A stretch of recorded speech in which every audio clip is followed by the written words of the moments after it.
এই সময় একটা দোয়া পড়বেন, ইয়া ওয়াসিআল ফাদলি ইগফিরলি, ইয়া ওয়াসিআল ফাদলি ইগফিরলি, ইয়া ওয়াসিআল ফাদলি ইগফিরলি। হে অসীম ক্ষমতাবান আল্লাহ পাক রব্বুল আলামিনকে আপনি ডাক দিচ্ছেন, ইগফিরলি, আল্লাহ আমাকে ক্ষমা করে দেন, আমি গুনাহগার, আল্লাহ আমাকে ক্ষমা করে দেন। ইয়া ওয়াসিআল ফাদলি ইগফিরলি। আমরা অনেকেই আছি এই ইফতারের পূর্ব মুহূর্তে মোবাইল নিয়ে রিলস ভিডিও দেখতে থাকে, বিভিন্ন ধরনের টিকটক ভিডিও দেখতে থাকে, অনেকে কথা বলতে থাকে, অনেক ধরনের আয়োজন হয়, বিভিন্ন ধরনের কথা হয়।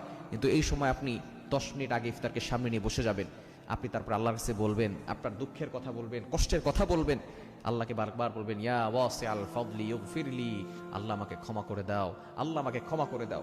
না, যে ব্যক্তি রমজান পেল আর নিজের গুনাহ ক্ষমা করতে পারলো না, তার মতো হতবাগার কপাল পোড়া কেউ হতে পারে না।